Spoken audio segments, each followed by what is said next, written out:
Welcome back, everyone. For today's episode, we're going to talk about personal goals. I'm your host for today's video. I'm Stephanie Carranzo, and this is Real Talk.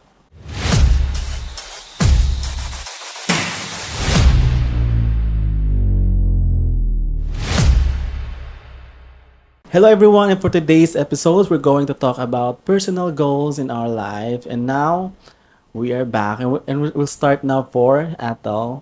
Atal, what can your personal goals in life? Eskwela, o sa imong gusto mo life, sa imong buhat after.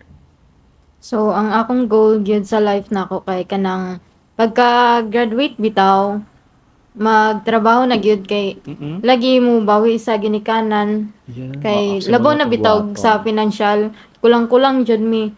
So, mao ra gyud ang dapat makakuan bitaw makatabang sa kuha kung makauman ko ani trabaho, mao ra gyud na siya. So, about your career path, what do you want na imong matrabaho nimo pagka next, after graduate? Sa imong gusto nga career? Bisag unsa kung unsay makuan lang kanang Sa ihatag sa imo? Oo, ihatag bitaw nga trabaho. Ah, Mudawat kay kanang kuan na bitaw kanang yung minura, tagang ka janitor mo, janitor financial ka. bisag unsa basta kay tarong. Basta kay ka ng kuan, legal siya. Mm. So, another plan, sa pa may mga plan sa life? Trabaho lang sa kadang sa Focus na ka sa kuan, career, oo. okay, after sa study. How about you, Jeremy? Kung makahuman kog eskwela, Dili. Adili.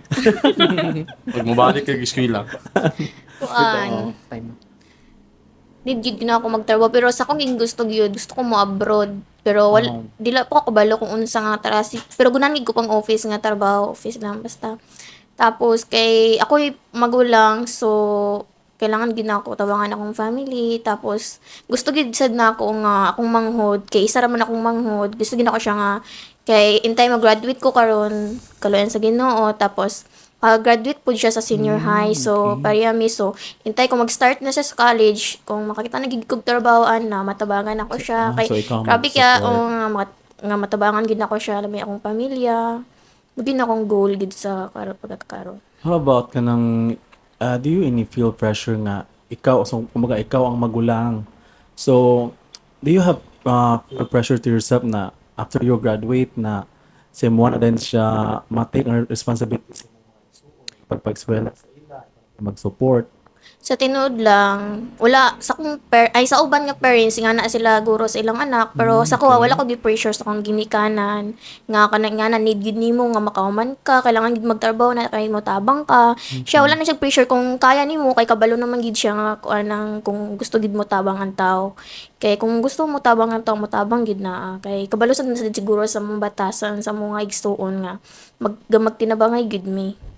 Lagi no kay like your personal goals in life after mo graduate is like you'll be the one nga gusto ka makita o ka ng nice career path sa imong pag-work din para po makaprovide ka sa imong family, right? Yes. How about you, sir? Ako after sa pag-eskwela na ako. Kung makauman man gani. Pero nana Mura maginagawa. daw lagi ka mo gagani. Kauman ay. Kung makauman lang Let's kay claim it. di biya tanan gud yung mga ay nabay uban gud yung mga makapasar. Then sa ako pagkuan, nanay gaulat sa akong kuan kaning pag mag-graduate na ako nanay gaulat sa akong trabaho. Pero sa karon nag-take ko og kuan kaning civil service ba. Pag dugang kuan ba knowledge na ako or dugang na ako sa nung dili magay ko makadawat katong isa nga trabaho, hindi ko nila dawaton pero sa karon giulatan na mga nila gyud.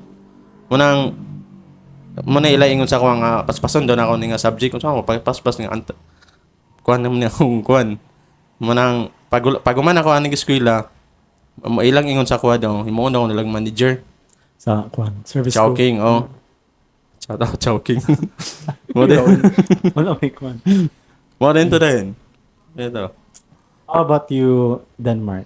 Para sa kuha mo personal goal kay gusto ra mong kumay mong kon mong graduate after graduate. Gusto na i-focus na mag negosyo bitaw. Okay. Okay. Business Gusto na ako. Business. Di kanang Dili naman. gusto mo kanay padayon na lang bitaw akong nasugdan na. Kay pag para sa kuha karon medyo okay magud siya kanang consistent siya ba. bala ginagmay lang pero consistent pero puhon pag makagraduate basin day mangitag experience para makatrabaho then padayon na din tanan kumbaga pag makatigom diyan na dayon Like, continue na din tanan kay mo yung plano man gid kunang makahuman eskwela para dali ra makapangitag trabaho Pag siya ka ng advantage po pag nakay ka ng diploma, like, dali ka makakuha trabaho, right? ana din